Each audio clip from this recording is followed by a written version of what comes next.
علیکم ورحمۃ اللہ وبرکاتہ۔ الحمدللہ وکفی وسلام علی عبادہ الذین اصطفی، اما بعد فاعوذ باللہ من الشیطان الرجیم، بسم اللہ الرحمن الرحیم۔ یا ایھا النبی قل لازواجک وبناتک ونساء المؤمنین یدنین علیہن من جلابیبہن۔ بے پردہ جو نظر آئی پر چند بیویاں، بے پردہ جو نظر آئی پر چند بیویاں، اکبر زمین میں غیرت قومی سے گڑ گیا۔ پوچھا جو ان سے آپ کا پردہ اور کیا ہوا، کہنے لگی کہ عقل پہ مردوں میں پڑ گیا۔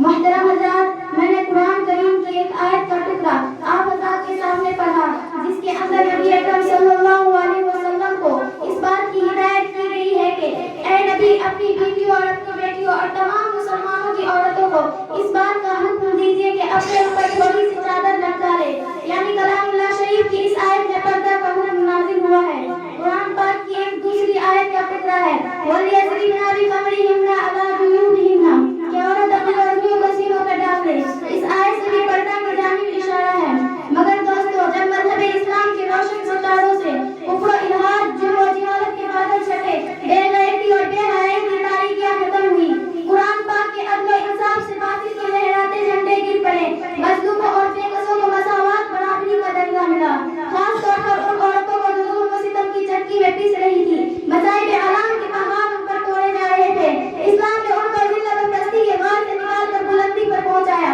ظہور اسلام سے لے کر صدیوں تک مسلمان عورتوں کی بڑائی کے گیت گائے جا رہے ہیں۔ اگر تاریخ کے اوراق کھول دیے جائیں تو غیر مسلم عورتوں پر مسلمان عورتوں کی فضیلت اور برتری دکھائی دے گی، لیکن دیکھتے ہی دیکھتے پوری دنیا میں شیطانی ڈنکے بجنے لگے، مسلمان عورتوں کو مکاری و عیاری کے بندوں میں پھنسانے کے ارادے ہونے لگے، مسلمان عورتوں کو اس کے گھر کی چار دیواری سے نکال کر شرع عام پر بدنام و رسوا کرنے کی انتھک کوشش کی گئی، اسے شمع محفل بنا کر درندہ صفت انسانوں کے حوالے کیا گیا، پردہ کی مخالفت میں لاکھوں صفحات سیاہ کر دیے گئے۔ ان کی صرف ایک ہی سزا تھی کہ پردہ سے گریبان کو چاک اور ریزہ ریزہ کر دیا جائے، عورتوں کو بے لگام و بے حیا چھوڑ دیا جائے، وہ جو چاہے وہ دکھلائے۔ چنانچہ خواہشات کی ان پیٹوں کی آرزویں پوری ہوئی اور انہوں نے آہستہ آہستہ مسلم خواتین کو بہکا لیا۔ مسلم عورتوں نے بھی پردہ جیسی عظیم نعمت کو پیٹ پیچھے ڈال کر مردوں کے ساتھ کاندھے سے کاندھے ملا کر چلنا شروع کر دیا۔ پھر نہ پوچھے کہ اسلامی معاشرہ کن کن برائیوں سے دوچار ہوا، کتنی مصیبتوں اور آفتوں کا سامنا ہوا، بدکاری و زناکاری عام ہوتی چلی گئی، مکانوں اور دکانوں، بستیوں اور بیابانوں میں برائیاں ہی برائیاں نظر آنے لگی۔ محترم دوستو، اگر اسلام دشمن طاقتیں یورپ اور امریکہ پردہ کے خلاف نعرہ بلند کرے تو ہمیں کوئی تعجب و حیرانی نہیں، کیونکہ اسلامی تعلیمات کو ہر طرح سے بدنام کرنا ان کا شیوا بن چکا ہے۔ مگر افسوس سر افسوس، آج ہمارے دور میں اکثر لوگ جو مسلمان ہونے کا دعویٰ کرتے ہیں اور محمد علی صلی اللہ علیہ وسلم کے امتی کہلاتے ہیں، وہ بھی اسی ذہنی غلامی کے شکار ہیں۔ خاص طور پر انگریزی تعلیم یافتہ طبقہ تو ان میں زیادہ مبتلا ہے، اور وہ بھی پردہ کے معاملہ میں اسلام دشمنوں کے ساتھ ہیں اور انہی کے دوست بدوست چل رہے ہیں۔ کسی شاعر نے ایسے ہی لوگوں کے بارے میں کہا ہے کہ انہی کی محفل سنوارتا ہوں چراغ میری ہے رات ان کی، انہی کی محفل سنوارتا ہوں چراغ میری ہے رات ان کی، انہی کی مطلب کا کہہ رہا ہوں زبان ہے میری ہے بات ان کی۔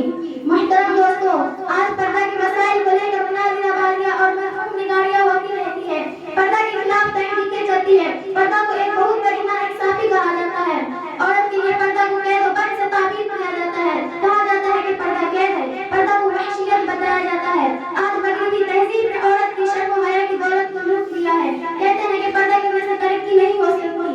لیکن نتیجہ یہ کہ آج ہمارا خاندانی معاشرتی نظام تباہ ہو چکا ہے، اخلاق و آداب، شرم و حیا کا جنازہ نکل چکا ہے۔ یہی وہ تہذیب ہے جس نے عورت کو چراغی خانہ بننے کے بجائے اس کے اندر شمع محفل بننے کا جذبہ اٹھایا ہے۔ رواجِ بے حجابی خوشنما گاٹوں کی مالا ہے، رواجِ بے حجابی خوشنما گاٹوں کی مالا ہے، نئی تحریر سے ہوشیار یہ تاریخیں اجالا ہے۔ یہ اس یورپ اور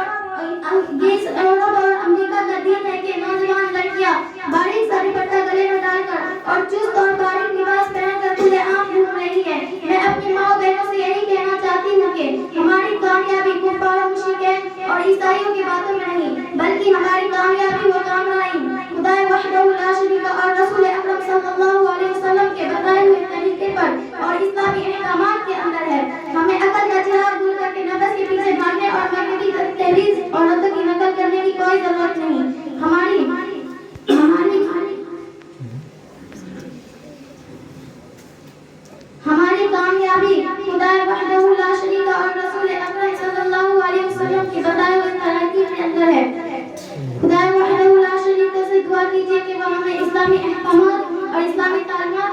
کی توفیق عطا